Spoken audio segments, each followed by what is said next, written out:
Seismic 7, Chapter 12, Part 2.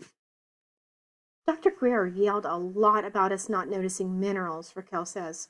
Trust me, we notice them, but apparently some are dangerous. Some aren't. Which ones are which? Dr. Greer just threw textbooks at us and told us to study. Kinsey puts a hand to the side of her face where her scars are fading. We did, Eddie says, a lot, and so far it worked for me and Raquel, but it was too late for everyone else. Then you four arrived. As replacements, Todd whispers. That's right, Raquel says. Willing replacements, I say, ones they didn't have to kidnap. And we started talking to you underground, Eddie continues, and you mentioned the supervolcano. That was the last piece of the puzzle we needed, Raquel said. Suddenly, everything clicked. All the hints we'd picked up from listening to the adults, the steam blasts, everything. Once we learned exactly why they wanted the tunnels and what their awful plan was, we refused to keep working. Yeah, Eddie says. Got locked up all this past week. Lots of debating from Stiles and Fee if they should kill us. I'm so sorry, I say. Guilt weighs on me from all directions, like the bedrock in our tunnels. We had no idea any of this was happening. They lied to us, Kinsey snarls. Something dark has taken up residence in her face. It's almost as scary as the story we just heard. There are shadows in her eyes, even as the sun rises higher and higher. We already had geology knowledge, Todd says, so they didn't have to teach us much about what to look out for. We came perfectly packaged, ready to work, Wyatt says, like four completely gullible kids. A growl rises in his throat. Don't blame yourselves, Raquel says. That's not going to do us any good right now. I just can't believe it, I whisper. I mean, I do believe it. I believe you. I look between Eddie and Raquel. It makes twisted sense out of what we've been doing all this time. Why it was kept secret. Why we haven't been allowed our phones. Dr. Greer. She was always so strict. But Miss McNamara? Who? Eddie asks. Miss McNamara, I repeat. The park manager? The lady with the poofy hair, Kinsey adds. Bringer of ice cream, ringing any bells?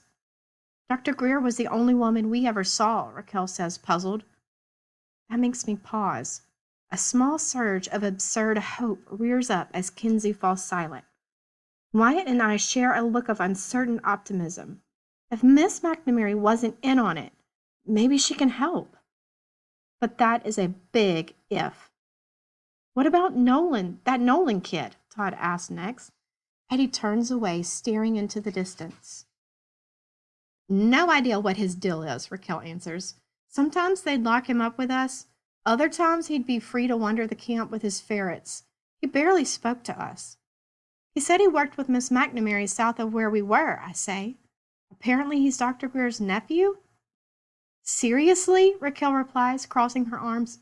Great. Of course. Of course. Eddie kicks more pine needles. Eddie's ears go red and he mumbles something I can't hear. I just can't believe 2 kids died, Todd says, shaking his head. And 2 others, who knows? His pained face looks like how I felt a few minutes ago. He's working through his denial. How could they do this? If they're deliberately trying to set off a volcano, I don't think they care, Kinsey replies. Shadows are back in her eyes. Adults are the worst. Why would they do this? Todd asks next. Money? Power? Just general evilness? Who knows? Kinsey glowers. That's still the one thing we could never figure out, Eddie says. I wish I knew how to respond to any of this. All I know is that we have to get help. And fast.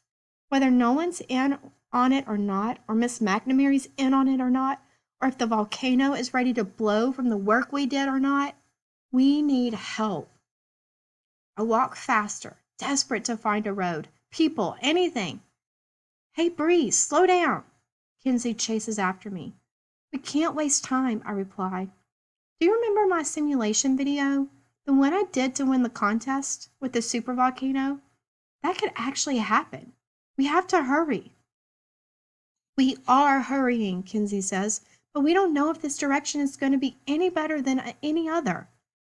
We would have known if we'd followed Bree's suggestion of looking for the road last night, Wyatt pipes up.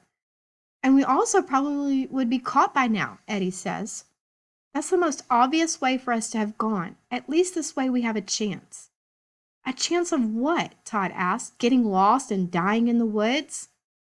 The whole group is huffing and puffing because I refuse to slow down. They can argue as we walk. I've chosen southwest as the direction to go in.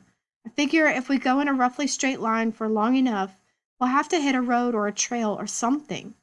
Yellowstone is big, but it's also been around for a long time and has plenty of human influence. And if our cave was where I think it was, southwest should be in the direction of Yellowstone Lake, which means campgrounds, and people, which means help. Yeah, that makes sense. My inner reasoning is satisfied enough, and I stumble onward, frustration and hunger driving me. The sun rises higher and higher behind us.